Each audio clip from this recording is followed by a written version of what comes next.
الله الرحمن الرحيم رب اشرح لي صدري ويسر لي أمري واحلل عقدة من لساني يفقه قولي واجعل لي وزيرا من أهلي هارون أخي اشتد به أزري وأشركه في أمري كي نسبحك كثيرا ونذكرك كثيرا إنك كنت بنا بصيرا وصل اللهم على محمد وعلى آله وأصحابه وأتباعه أجمعين والحمد لله رب العالمين.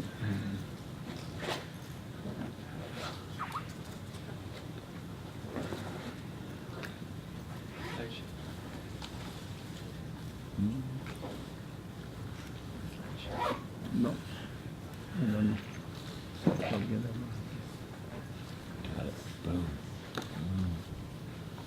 Okay. That's better than. Okay. Bismillah ar-Rahman ar-Rahim. Who's going to read the Arabic part?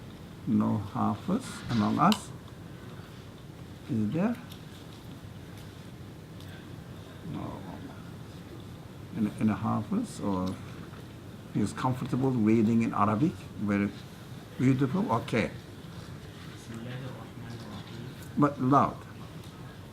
بسم الله الرحمن الرحيم وهو الذي يبدأ الخلق ثم يعيده وهو أهون عليه وله المثل الأعلى في السماوات والأرض وهو العزيز الحكيم. Yeah.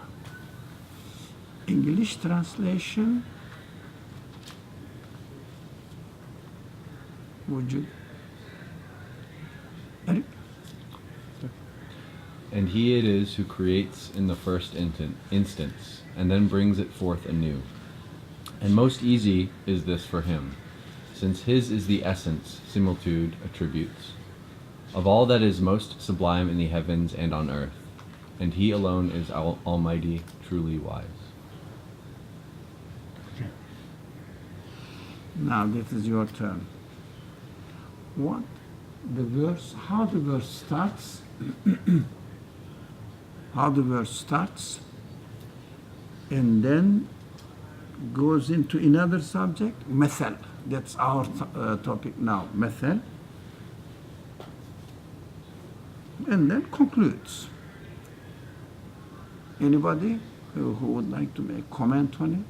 The verse starts with, and it is who creates in the first instance and then brings it forth anew. Brings it forth anew. And then it goes into, and most easy is this for him. Since his is the similitude. That's method. The Arabic origin is وَلَهُ الْمَثَلُ الْأَعْلَى. There are other verses including the same concept. وَلِلَّهِ الْمَثَلُ الْأَعْلَى وَلَهُ الْمَثَلُ الْأَعْلَى. So he is the most, the highest similitude, highest method. What does it mean? What is it talking about? What is the text talking about? And then shifting to that. But let's concentrate on the first phrase now. It is who creates in the first instance. What do we understand from it? In the first instance, creates in the first instance. What do we understand from this? Originates in the first instance. And then afterwards? He duplicated. Sorry? He duplicated. He made it over and over and over continuously. Okay, good. Duplicates it. Is there any duplication in the creation? Question. Question. Would you like to say? I was thinking the first instance would be time. He who creates in the first instance. So, I guess if we're stuck on this linear track, I guess time would have to be creation as well. So, I mean, in terms of, I guess, to duplicating, I guess there is some duality on earth, like male and female, but not full duality.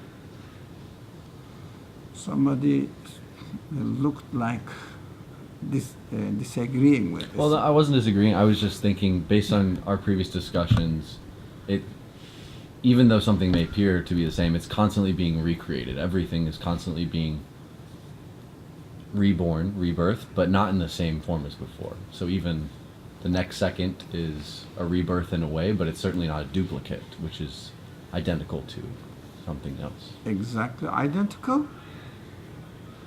Is there anything exactly identical in the creation? So which kind of word do you prefer to express this? Nothing identical. Similar? Yeah.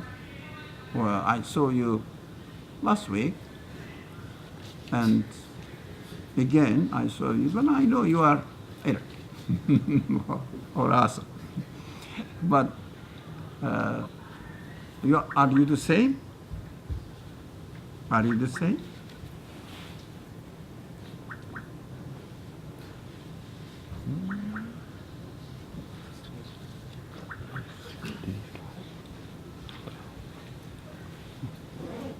You are not the same. You are similar but not identical. So he originates, he creates from the beginning. We understand that everything is being created from our observation side. You know, for example, a baby is created and he or she is growing. But in the reality, her or his creation is being repeated. So the act of creation is continuing. But when we first look at it, you know, the universe has been created. When we look at the universe first, we see that it has been created, but the following verses, following of the verses, and then brings it forth anew. ثم يعيده يبدأ الخلق ثم يعيده, so the bring is forth. So bringing it forth, of course, we can understand in the very general understanding, he creates us after we die. That's correct. No, he creates us after we die in the course of time. Do we understand that? It means anytime he creates us, and any moment we think of, he creates us. Because how do we know that? How do we make this? Because we don't think that we are created and recreated and recreated. There is no intervene between creation as it appears to be. How do we know that? That is, this point is important.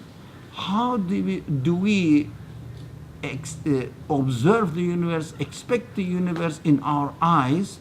How do we interpret it and understand that a new creation is taking place? We have to be aware of this. Otherwise, what we do, we see that the act of creation has taken place and the things are developing themselves, which is quite dangerous. Yeah, why? It is not true. I am not developing myself. I don't know. And my cells never know what they are doing. They don't know the future. So how do we know that really and a kind of creation is continuously taking place and renewing itself. But of course, not by itself. Everything is renewed. How do we know that? How can we observe this, and how can we make sure that this is the case? The way I think of it is looking at the sky. And every time I look at the sky looks different. So, but if you look at a tree, you really can't tell the difference. But looking at the sky, to me, you can tell the difference in the sky from minute to minute, or second to second. It's changing. So don't you know that the tree is also changing? But it's not as noticeable to So- me as the sky is. Somebody wanted to say. I was going to say also, I think you talked about this in the past, that everything is in motion. Everything, there's always movement. And then with movement, something old is leaving and something new is coming in. So thinking of it from the lens of movement, then something, it's like something new has to be coming into existence. Right? Does that make sense? Everything, That can everything change, is on anything that motion. changes. Yeah, motion. Motion Yeah. means something new from non-existence coming into existence. Non-existence coming into existence. If I tell you, which is important to notice that, if I tell you Allah is renewing everything, what would you say?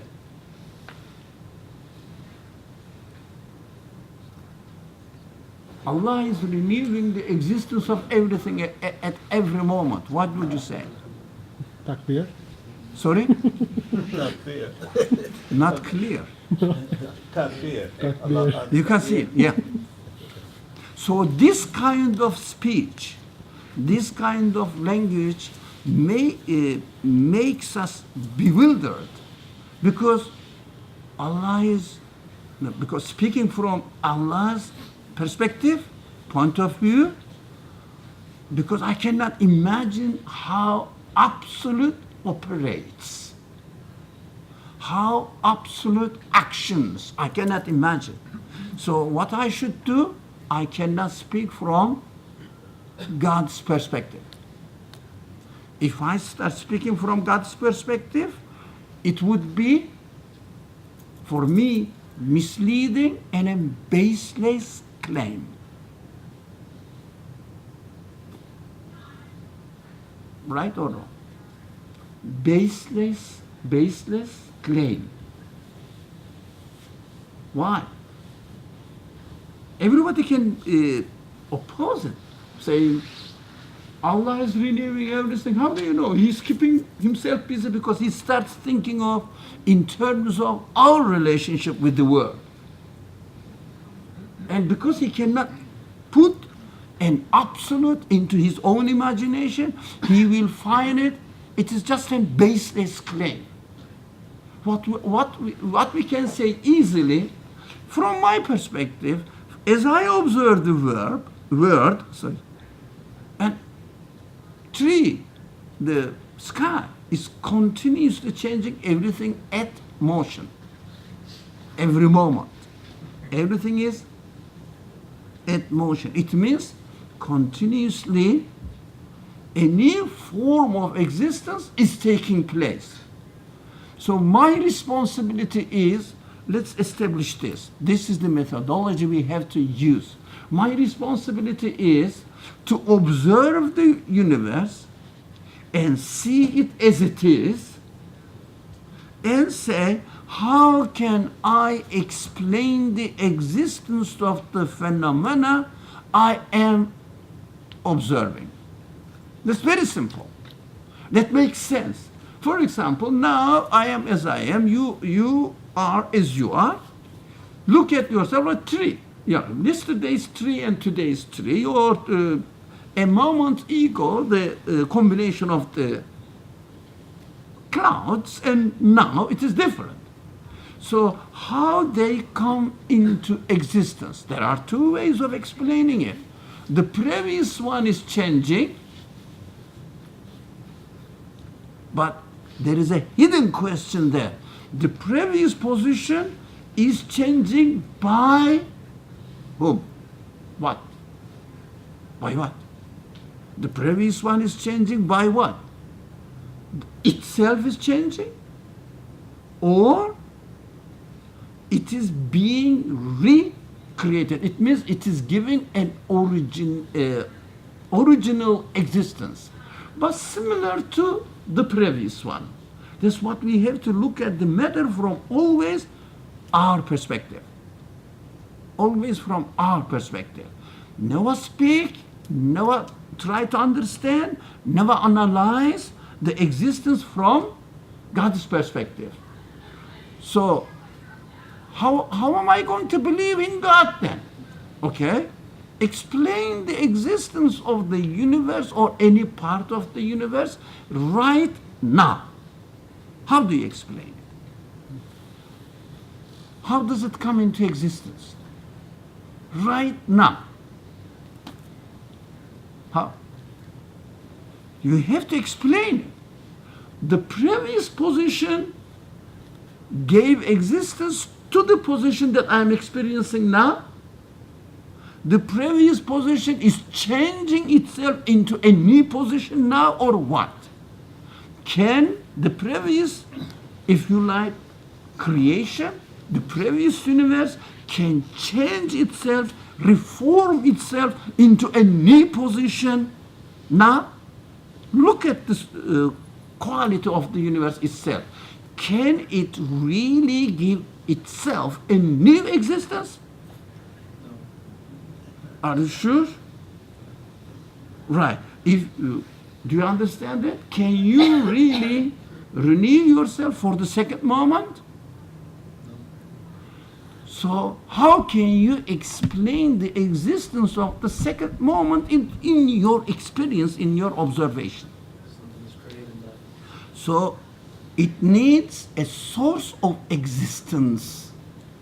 It needs a source of existence. It means a power to create a new situation slightly different from the previous one. So who can do that? What can be the source of this kind of existence? Only an absolute one. Only an infinite source, which cannot be described within the conditions and the qualities of this universe that I am experiencing. That's what we call belief in ghaib. And belief in ghaib is not imagination, is not baseless conclusion or claim. Belief in ghaib is your necessary conclusion of the observation of this universe. So when I say I believe in the Creator who is creating this world anew for every moment. Here it is, the verse says, هو الذي يبدأ الخلق ثم يعيده. Who is really starting off the creation? Who is really renewing it? Who? Quran says, as the word of God, as the speech of God, I am the creator of the universe, is doing that and offering us in a challenging way. That is my proposal. Do you have another option? As if, Quran really guides me how to think, how to observe, how to really analyze the things. That's why this verse says, think about the starting of the universe, creation, emerging of the creation, and it's being renewed. ثم يعيده. Brought back, brought back, brought back. So you can think of it in terms of infinitesimal time fragments, or in terms of or in terms of after you die, or in terms of a baby and a child and a young person. Whatever you think, doesn't matter. The period, the time span we take is not important. What is important? Whatever we observe in this world, look for the source of the existence of that moment. That moment.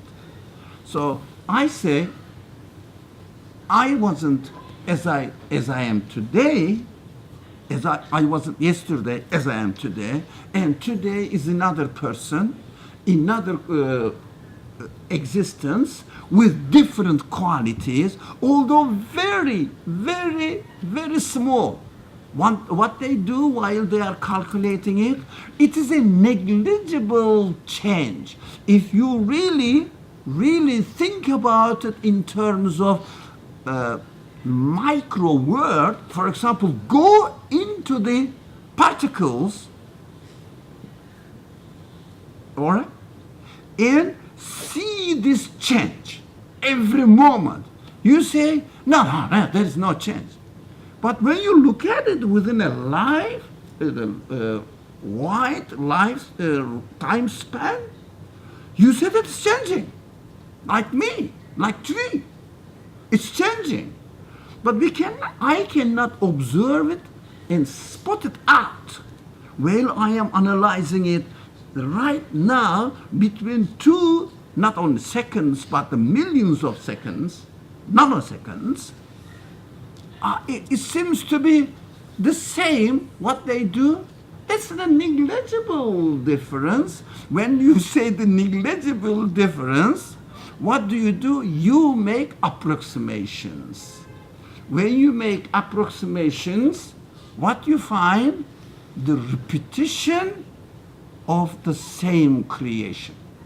Because you neglected the change in the micro world. When you neglect the change in the micro world, you can neglect the change in the macro world. And what they say, it is the continuation of the things as they are. We are growing, tree is growing, the air is changing, the earth is really, gravity is pulling, or the, rotating around the thing, causing, what is that? Not extrafuge or intrafuge? Which one? Pulling to the center and, sorry? Centrifugal. And the explanation becomes as it is in the classical physics. Everything is set. There are rules, nothing changes, and the rules are operating by themselves. Or it becomes a natural world, but created by God. That's why it is beyond human comprehension how the act of creation is taking place, how we can really understand how the power, absolute power, is operating. We fail to understand it. Either we say, imitate, in an imitative way, no, there's something mysterious going on, I don't understand. They say that God created the universe, so I will repeat, God created the universe. It seems to be the alternative only. And the other alternatives really don't make sense to me. That's one stand, imitation in one's belief. The other stand is, the things are really slightly changing themselves. So God created the universe at the beginning and put it at motion. And as he put it at motion, they are, if you like, rolling over and over and over again. Both of them are wrong.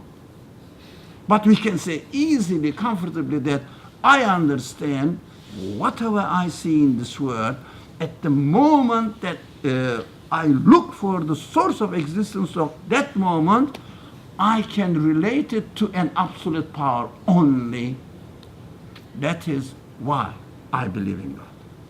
because this absolute power cannot be describable within the conditions of this universe at all.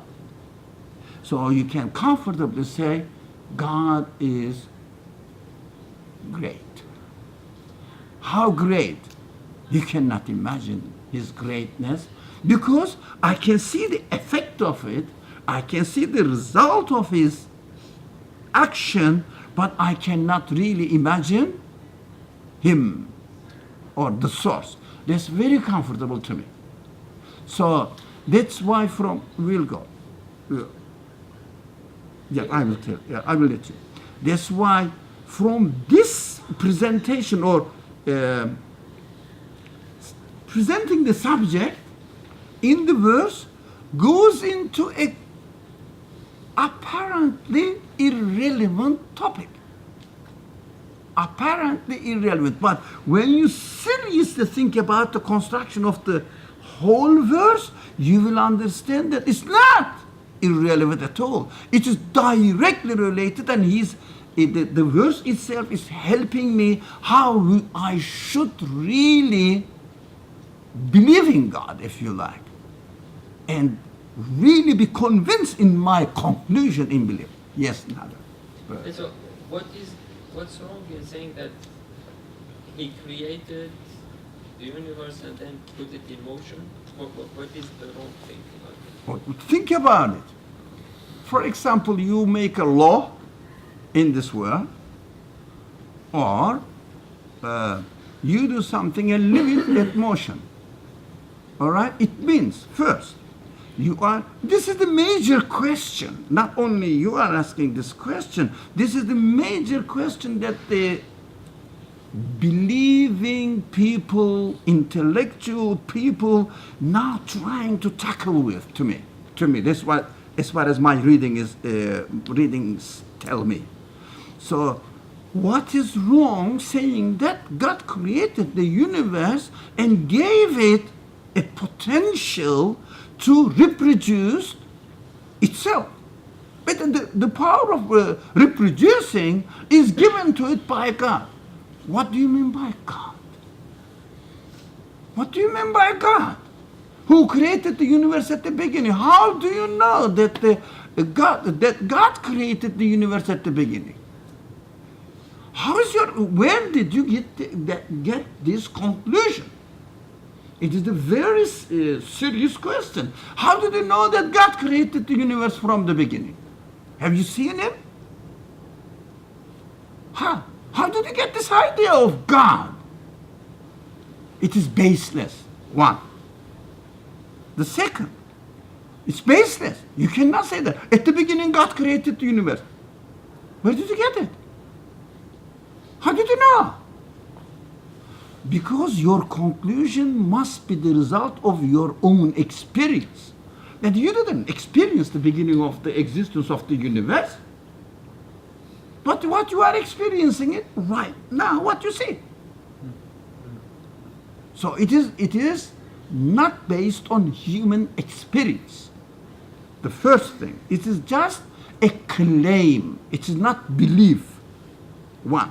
The second, let's assume that, okay, I put my trust in God because of some religious sources, and I see that religion seems to be making better sense than irreligious approach of saying that everything is happening by chance.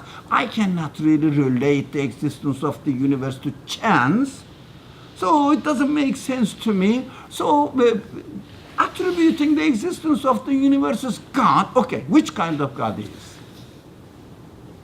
Which kind of God he is? If he is the one who cannot be describable within the conditions of the universe at all, it means he is the source of the existence of the universe.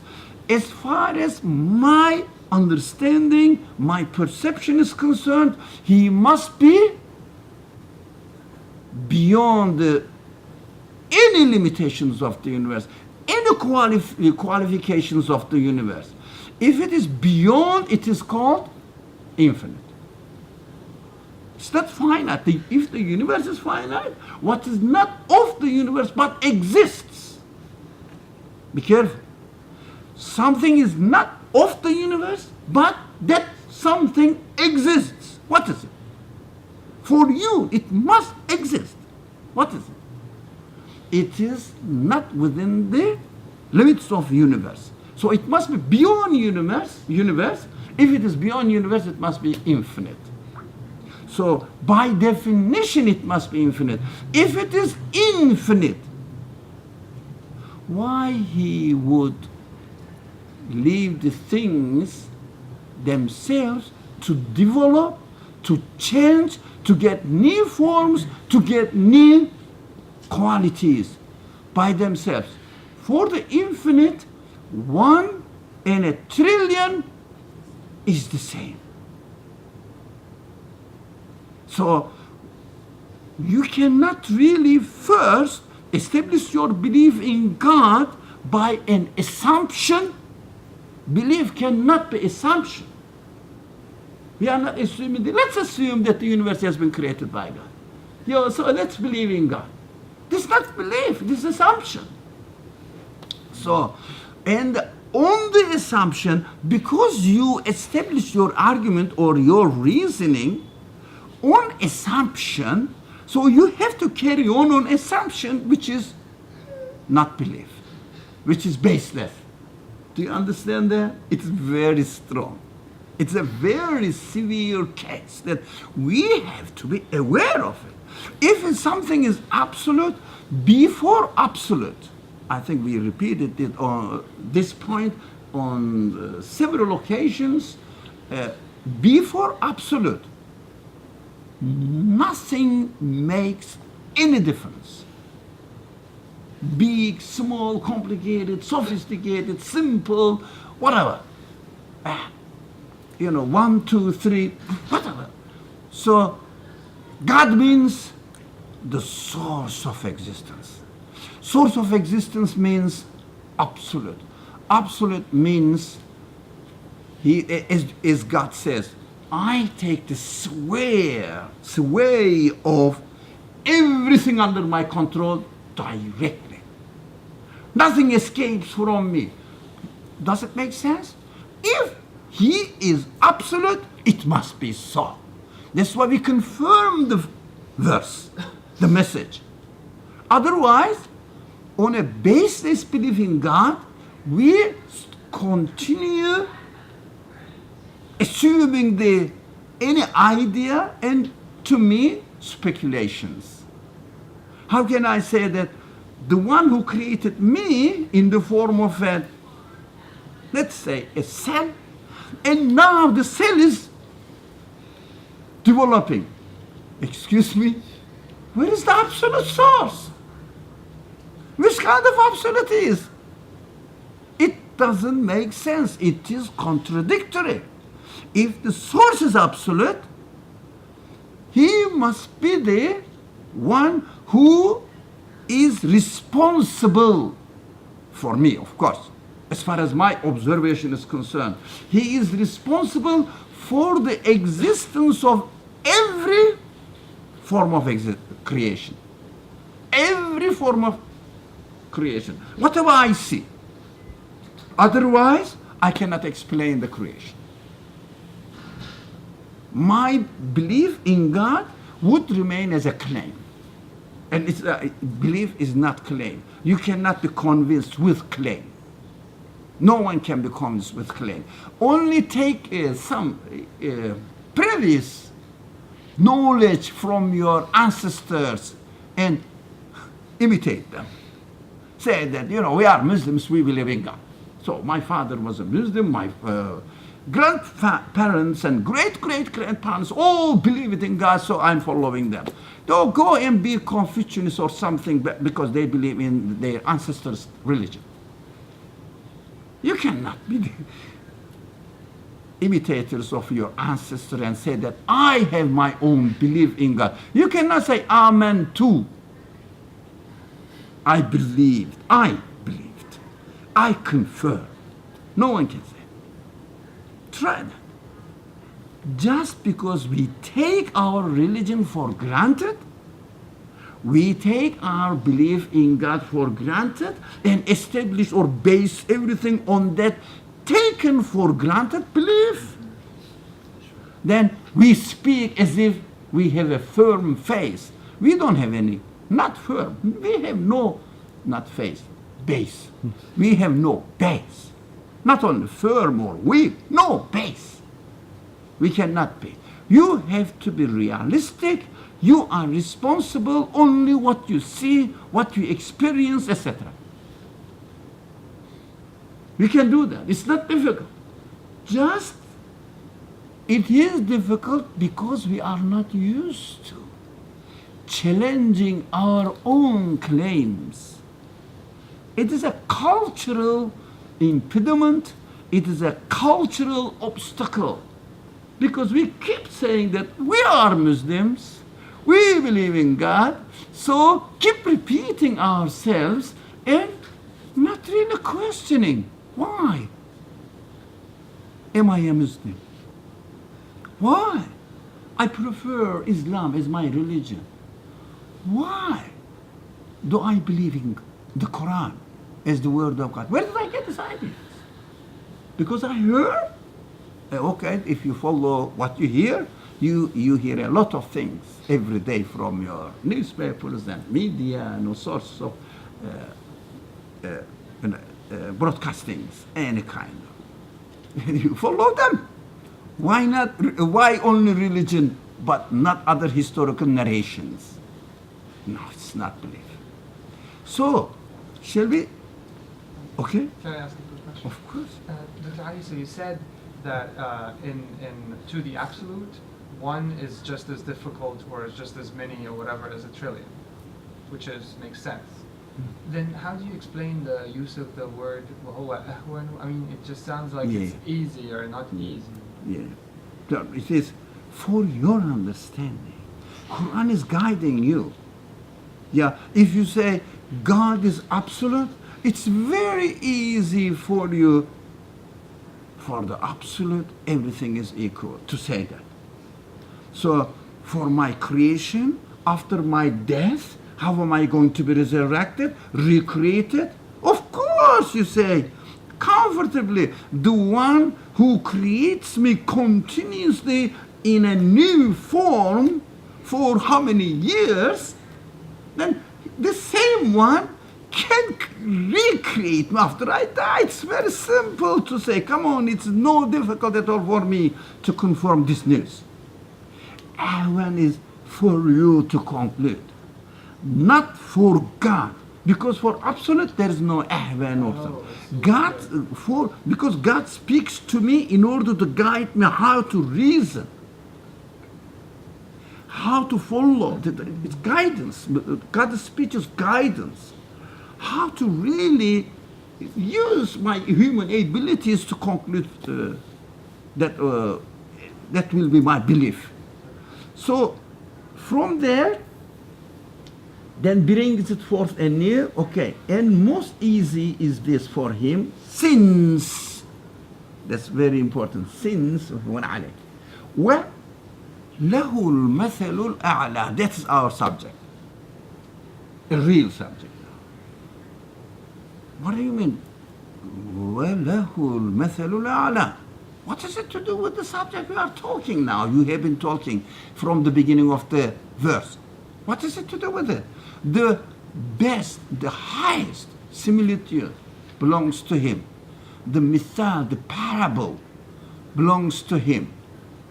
You know, you can really, whatever you think, he's beyond it. It means the highest, the highest, the highest. Do you understand the relationship between the beginning of the verse and this verse coming into suddenly, as if jumping, not the verse, the part of the verse, jumping into the topic? Do you understand that? What is it to do with the highest similitude belongs to him? For him is the, whatever, how is it translated? Is the essence, or of course, the translator may try to make sense of it. essence, it is similitude, attributes of all that is most sublime in, okay, that is the last part. For it is his. Well, what we should understand here, وَلَهُ الْمَثَلُ الْأَعْلَى. Let's study this section independently. وَلَهُ الْمَثَلُ الْأَعْلَى. Some translations say the best parable is told by God. But last week we studied the best demonstration, similitude manifested by God. So everything points to him, and he is everything is everything points to him, and he is the source of existence of everything. So his similitude is the highest. What does it mean? His similitude is the highest. Whatever you think, go beyond. Go beyond what you think. Go beyond what you think. Which means you cannot liken, you cannot describe, you cannot define the source of existence of this universe, who brings the universe from the beginning and gives it a new existence continuously. You cannot liken this one to anything. وَلِلَّهِ مَثَلُ الْأَعْلَى وَلَهُ الْمَثَلُ الْأَعْلَى. You cannot liken him to anything. We gave a very simple example last week. We said, if you really concentrate on your memories now, what we said, an artist and an art, and an architect and the plan he drew. You look at the plan, all right? When you look at the plan, you see lots of qualities. Of course, you have to admit that these qualities are coming from, or have come from a conscious source, because it makes sense, right? Conscious will.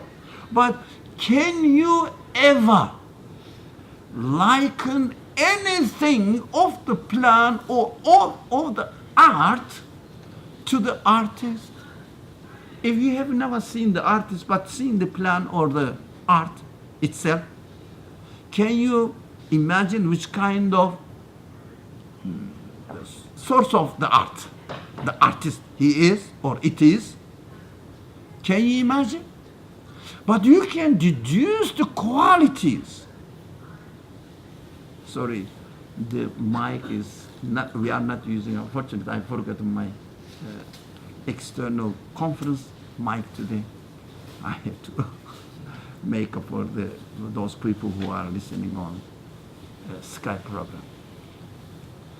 You can deduce the qualities, but can you ever know or imagine, describe the artist? Can you? If you have never seen that an art has been made by a human being, you have just seen the art there. What do? No, I don't even know if it's a human being, right? But not at all. Yeah, right. Okay. But what do you say? Whoever made it must have such and such and such and qualities. If this art is like the universe, in its two dimensions, macro dimension and micro dimension, continuously renewing itself, changing itself with no difficulty, as easy as creating one atom, what would you say? The quality of this source, the source of this art must be limitless, because everything is equal before it. If you see art, you will say the quality of art, that being an artist, must be absolute. Why? Because,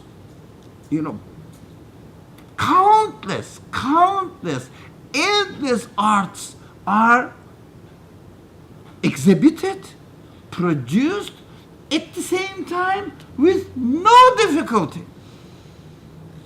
Is there any difficulty in coming into existence of a star or of an atom? Anything? No. Everything is smooth, equally coming into existence. Comfortably we can observe them. But yes, everything is changing, but there is no hardship that we observe.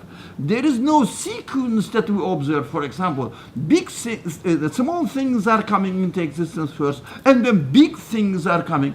No, the quality of everything is coming into existence at the same time, equally, easily, perfectly, whatever the qualities you see. So you can conclude with no hesitation the source must be absolute.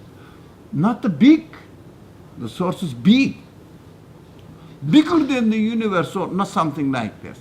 The source must be absolute, because every human being comfortably understands that only before the absolute, different qualities are equal. Only before the absolute. The qualities of, only before the absolute, the different qualities are equal. The heavy, light, complicated, simple, whatever, big, small. So that's why we say God, the Creator. I don't know, I haven't seen Him. I cannot imagine which kind of being He is, but I am absolutely sure that He is, He exists, His qualities are absolute. وَلَهُ الْمَثَلُ الْأَعْلَى means you cannot imagine His similitude. Right? Did you get it? You cannot imagine His similitude, His likeness. You cannot give any quality to it, because all the qualities you give will be a part of this world. And this world is a made world.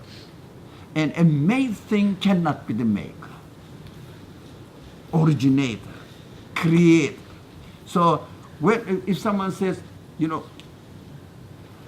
this universe exists, and the creator of this universe cannot be describable by anything in this universe, you say this statement is correct.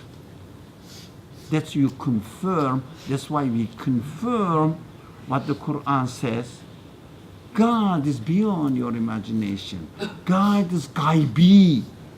Gaibi means not to be analyzed or likened to anything in this world, because impossible. That's why I am convinced in the existence of the one who is absolute. That I call him God, the creator, the originator, the renewer. It's very easy. It becomes very comfortable. And when you say, I worship God, you really mean that everything is coming from Him. I worship God means I am seeing Him with a high or something. No. I worship God means everything is coming from Him. Everything is present to me, and I appreciate it. I confirm it. I return the gift I receive from Him back to Him, saying, this is from you. I acknowledge. That's worship. So when you pray, when you fast, what are you doing? These are religious activities, the different kinds of worship. You say, yeah. These are the different kinds of expression of your acknowledgement of the source. That's worship. Different ways of expressing your acknowledgement of the source. That is worship. Don't make worship, ubudiyya, as a slavery or something like this. What do you mean by to be a slave? What do you mean by? If somebody is really employing you by force? But it's meaningless. So, ubudiyya means really worship of God. Worship of God means returning everything by your conscious response back to its origin. Saying, إِيَّاكَ نَعْبُدُ وَإِيَّاكَ نَسْتَعِينُ. Only you we worship. Means only you we can attribute the existence of everything to you. Nobody else. There's no way for me to say that this is from something. It's a very famous example. For example, we get the egg from chicken or hens. No. Where do we get the hen? The egg. As a present from the creator of the egg. How about the hen? Hen is a present from the creator of the hen. Right? Because they are independent, the creator. Hen has its own existence. Egg has its own existence. Okay, who created for example, say, give me a composition of anything. I don't know. The simple example I know, the water molecule. So, what is molecule? It's created as a present from its creator. I acknowledge it. How about the hydrogen atom in it? It is created, given existence by the creator of the oxygen atom in it. But they get together. No, they are created together. They are given existence together. Do you think they are having a Skype problem? No. Sorry, are they? No? Okay, let's not bother it. Oh, they are. Oh, whatever. So sometimes they call me saying that the Skype is dropped, etc. Okay, it's not that. وَلَهُ الْمَثَلُ الْأَعْلَى is the gist of the teachings of the Quran. Don't reduce it to Allah gives the best example. And you say, that's correct. What is the example? What is the example? Example of what? Right? Revealing his qualities in the form of example. How else? No, there's no other way that I can encounter God. I can really get to know him and shake hands with him. He has to speak to me only through examples. And these examples, the best example of God is myself, created by him, to know who he is. The universe created, given existence, in order to express who he is the source. Why do you think the universe exists? Why do you think the things are changing at minute level, continuously? Why? Why such a thing we are experiencing here? Why not to have as human-made things we observe here without really seeing it within the dimension of time? So a building, make a mission, it's working, it seems to be to us. Yeah, it's working, that's it. Why there is a continuous change? Because we said, again, it may be repetitive, but we usually speak and take the universe at space level, which means nothing. We have to train ourselves to see the existence at time scale, at time dimension. It means yesterday and today. What? I see the universe? Yes. But as soon as, you know that, in physics everybody talks about it. As soon as you saw it, it disappears. Yeah? That's why they speak, yeah, in physics. As soon as you touch something, it changes. Now, when they do the very, very sensitive calculations, as soon as you see a beam of anything from as a space-time, it changes. You cannot really see it at the time dimension. When you look at it from time dimension, space-time disappears. The space dimension disappears. You know that. That's why they invented this word, space-time, not only space. You cannot speak really about space. Why is it so wonderful universe? In order to make me be convinced that the source of existence is absolute. So be comfortable then. When you believe in God, be very comfortable. Yes, the source of existence is absolute. So, وَلَهُ الْمَثَلُ الْأَعْلَى. When you وَلِلَّهِ مَثَلُ الْأَعْلَى, in other verses we will come. So when we read them, we will feel really comfortable and say, yes, that's really correct. I approve that. I confirm that means. Right? That clarity of the description of God exists only in the Quran. I'm not being really a propagandist anything, you know, not comparing with, then our book is better than the others or something. It's a very simplistic, childish claim.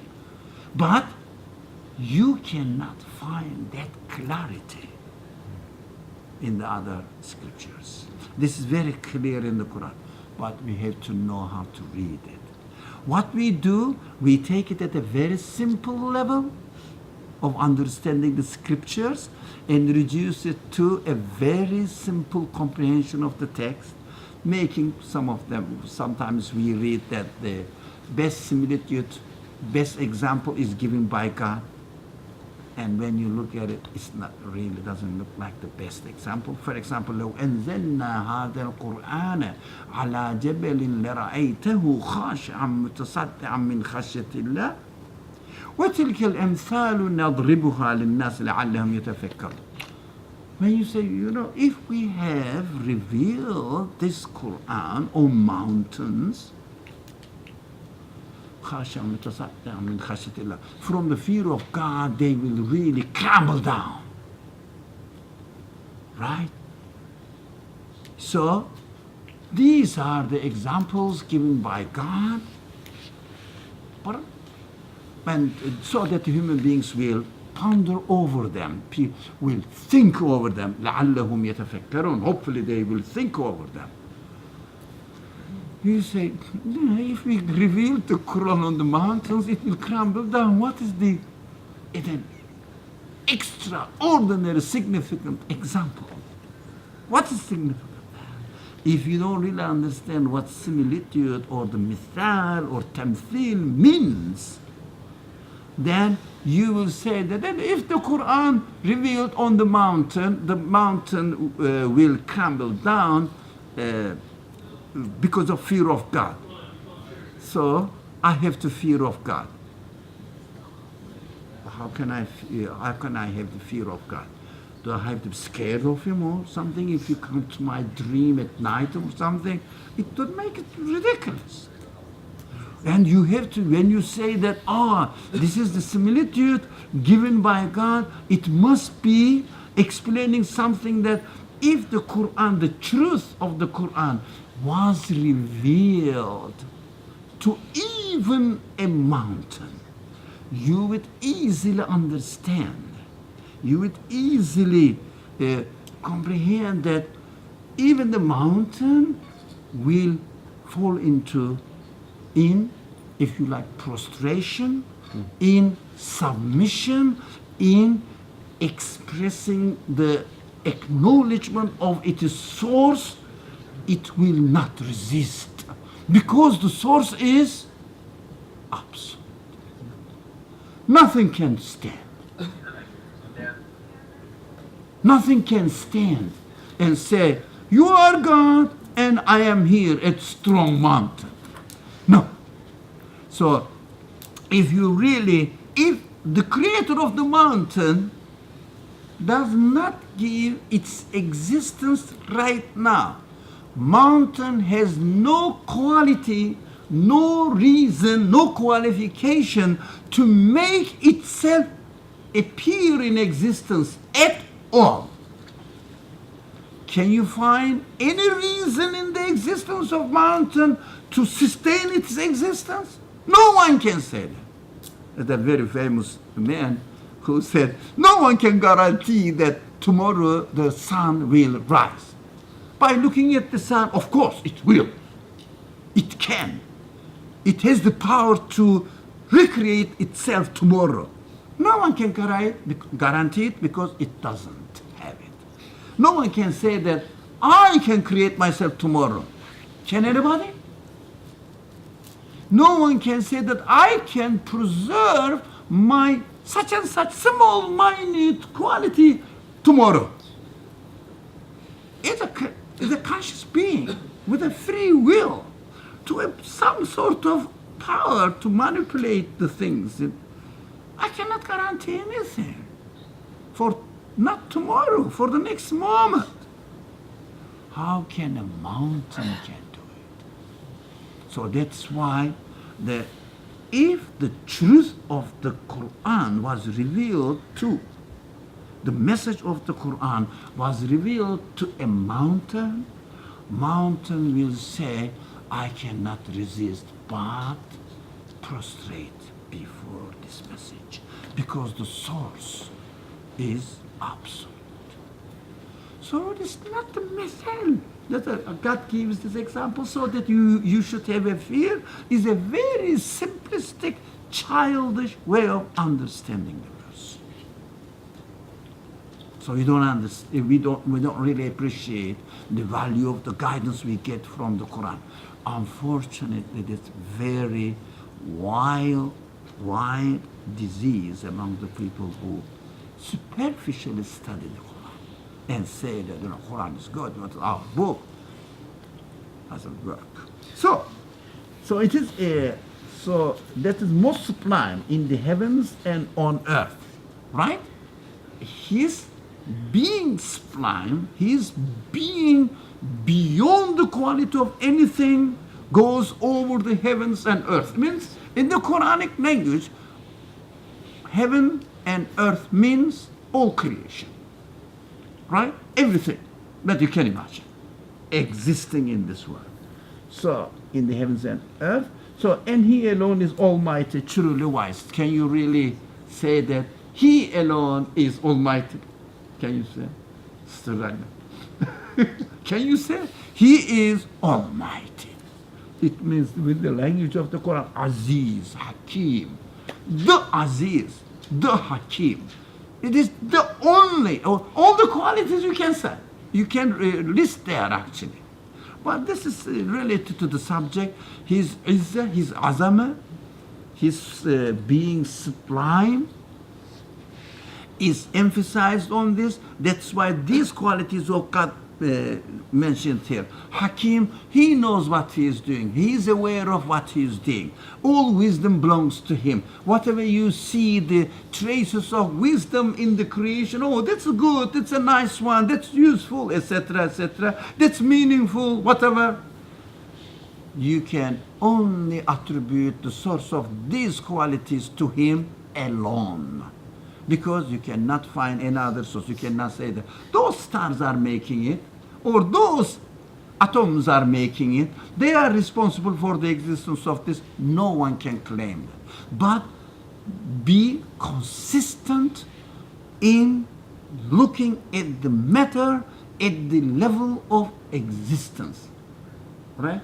If someone says, I have my hand, all right, and look, it's moving. All right. What is the source of existence of motion there? Moving. What is the source which makes my finger move? Your nerve system. What is the source of existence of nerve system? Look, no, nerve system moves it, you lost it. There is no God. Don't bother about praying or fasting. There is no God. It's not true. If you say nerve system is moving your finger, it is very severe. Nerve system, your finger, your observation of it, your thinking of it, your seeing are all independent act of creation. So you keep asking the question, who is responsible for the existence of seeing, for the existence of nerve system or nerve itself, neurons or the cells? Who is responsible for action? Because it moves from here to here. Okay, from here to there. Time passed. So it was created here, it's created there. Right? Who is responsible for the second creation, which is the position I observe here? Not there. That is not magical. You have to ask, because we have to think of the universe at time dimension. You cannot think of the universe at space dimension. It's false. You look at there, and then your eye moves here, the world changed. That's a new thing. New existence. Everybody knows it. And you have to be wise enough to utilize it. Right. Any question there, over there, or question, comment, or what? That appreciation, okay. Please. No, I just wanted to ask, why did God choose to say Hakim and not the Aziz and not the Ghanim? So I don't really hear you well. Why? I'll raise my voice. So Did you hear? within the context of Yeah. an A? why does it say at the end, وهو العزيز الحكيم? Yes. وليس and not وهو الغني الحكيم. Because So- within the context, it seems like it's Not necessarily that we can change it, but these are guidance. The Quran gives us guidance. So it's directly the qualities of God, directly related to the topic, are always mentioned at the end of the verse. You know that. These closing phrases and almost. They are just directly observable manifestations of the qualities of God. But you can easily say, for example, we said, وَهُوَ الْعَزِيزُ الْحَكِيمُ. So if he is Aziz, but the Aziz, you know this Aziz, the, how do you say it? The sublime one, or Aziz, okay, difficult to translate, I think. I find it difficult. The sublime one. He is the sublime one. And he is the wise one. It means all superiority belongs to him. Do you say sublimity? Is there any such word in English? Being sublime, limited, belongs to him. All wisdom you see in this world belongs to him. Can you not say Alim rather than Hakim? You can. I read an hadith, and I don't really narrate. I cannot really narrate it and give the source of it. If someone, for example, while praying, instead of saying Wahwal Azizul Hakim, if he says Wahwal Aliyul Ghani, okay? Is the prayer accepted? Yes. There is a hadith, I read that. Because it is within the Quran. But it is not there, but somewhere else, doesn't matter, because it is a guidance that all qualities belong to him. That's what we have to be aware of it. This conclusion is related to the topic. This concluding names of God, they are mentioned. But these attributes are not haphazardly. Of course, They relate. serve a certain, like for every ayah, they serve a certain purpose. Of course, I agree totally. So how is it that we can just replace them and it's still okay? No, we are not arbitrarily. I'm saying even by mistake you replace it, still you are mentioning about God. All the qualities belong to God. That's what we have to understand, that God is introducing himself to me in verbal form, directly with his qualities or attributes, directly related to the immediate topic. That's what we know. But we cannot say that, no, okay, I can say only Azizul Hakim, but nothing else. No, in another context, you can say something else. You know.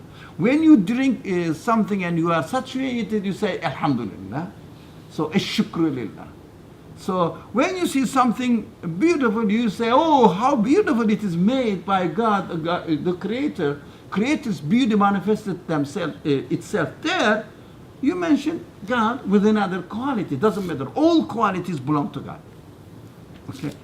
So let's move one, because we established the foundations now, how we should understand the parables.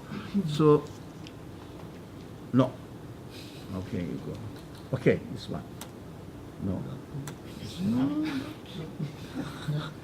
Just a minute, I made a mistake. You have to click no.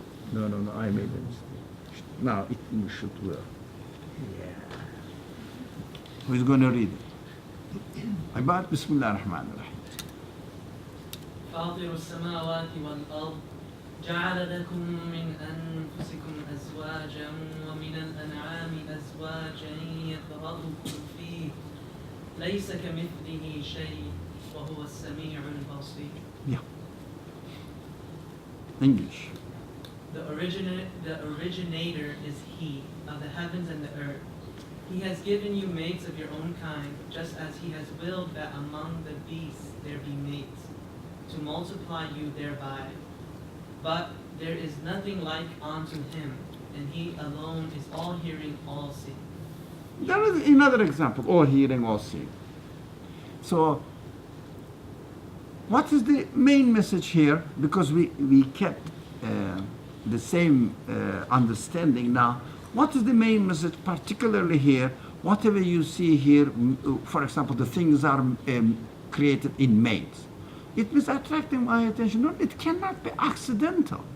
Here is a male, here is a female. They develop independently, perfectly, complete each other, complementing.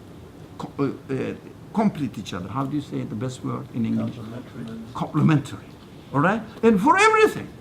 For everything. So the whole harmony of the universe is based on this complementary, apparently contradictory, but complementary elements. It means you cannot really attribute any of the existence and anything to accident at all. An accident cannot really complement each other. Not only 1, 2, 1 million, trillion, universe-wide. Everything is complementing each other. So it's a huge example for us. So he says, there is nothing like unto him. That's what we have to understand. ليس كمثله شيء. Again, مثل is here. So we understand the مثل here in terms of nothing can be comparable to him. We understand why. We have been talking about it, right? Do we need to repeat? Do we need to repeat? We have to understand. We know that we cannot really compare him with anything. That's the gist of the message. That is the really heart of the message of the Quran. When you believe in when you try to explain the universe, you have to come up with a conclusion that the source of the existence of this universe is something you cannot compare anything in this world to him. That's the main message of the Quran. Does it make sense or not? So if it makes sense, don't say because the Quran narrates some scientific miracles happened now, discovered now, not 1400 years ago, nobody knew what was happening. So it is not possible for a person who know it, none of my business, whether possible or not. I don't know. What I'm reading here is the Quran. What I see, people discover it now, or in a simple form, it might have been discovered by them. Now, I read a lot of challenges around this kind of scientific proofs of the Quran. They ask lots of them. But what I see, here is the universe. What I experience here is the explanation of the existence of the universe, which makes sense, and I understand that this message is correct. Here, before, وَلَهُ الْمَثَلُ الْأَعْلَى. Yeah, it must be so. Right? Here, yeah, لَيْسَ كَمِثْلِهِ شَيْءٌ.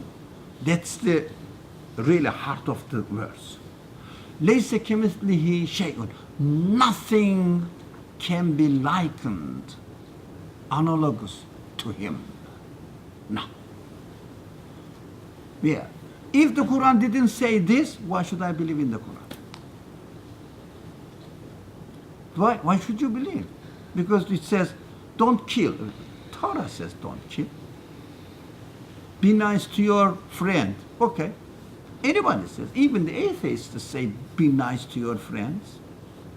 So it must be within the context of my belief in God. So there must be a difference between a person says, don't kill another person. All right, why? Because it hurts you, it is against your human qualities.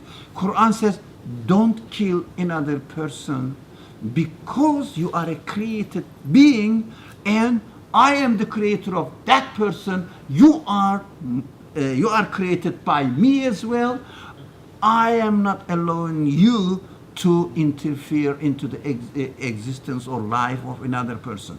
I don't kill somebody on the authority of the Creator. The other one doesn't kill somebody because his conscience hurts. That's the difference. Of course, he never questions where did he get this conscience. He said, that's my conscience. I said, yeah, I have this kind of things, but I cannot say this mine. I found myself existing with it. Right at the difference. There is a great difference between worshiping yourself and worshiping God. So when you don't kill somebody because it is against human qualities, you worship yourself. You esteem your own qualities, your own feelings.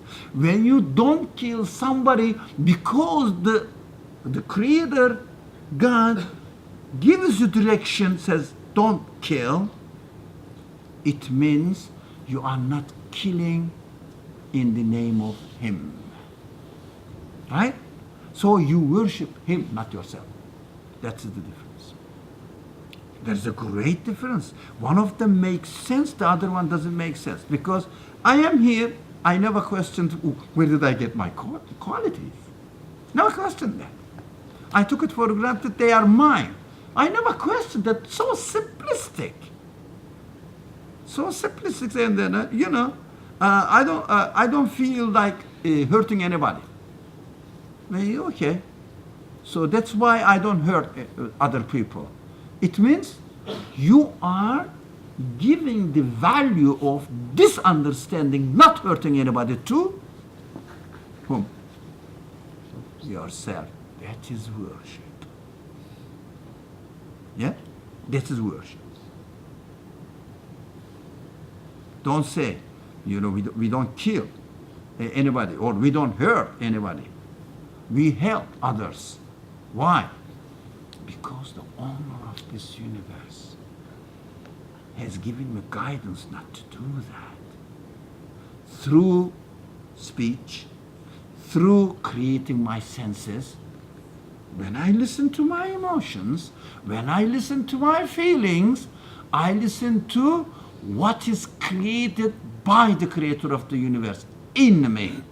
So I am not obeying myself. I am not following myself. I am following my source of existence. That is worship of God. If you are not aware of it, you fast because you need to experience the hunger, so you will feel pity on other poor people. You are worshiping yourself. I'm sorry, that's reality. You have to question. We have to question. So that is clear. So let's finish this today, inshallah. وَلَمْ يَكُنْ لَهُ كُفُوًا أَحَدٌ. That's the last, if you like, statement. So, read it. Or somebody will read it. You are the reader. وَلَمْ يَكُنْ لَهُ كُفُوًا أَحَدٌ. And there is nothing that can be compared with him. It's very simple, isn't it? Is there anything there can be compared to him? If you compare anything to the source of the existence of this universe, he is not the source of existence of the universe.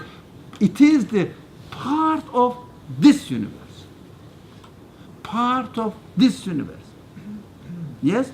Anything part of this universe cannot be the source of existence of this universe. Obvious. So what we say, we believe in God, and God cannot be compared to anything because it is said in our sacred book, the Qur'an. So I confirm the Qur'an. Why? You have to have your reason. You have to be convinced. Why do you say that this statement is correct? So you say, I confirm this statement. That's why I believe that the speaker of this statement is telling the truth and giving me guidance to the truth. That's why I say this statement is the word of God who guides me. That's how you establish your belief in the book. These are the examples. Bismillah. Any question, anything? Let's finish. We are. Any? Bismillahirrahmanirrahim. Subhanaka la ilma lana illa ma 'allamtana innaka antal alimul hakim. Wa akhiru da'wahum in alhamdulillahi rabbil alamin. Al-Fatiha.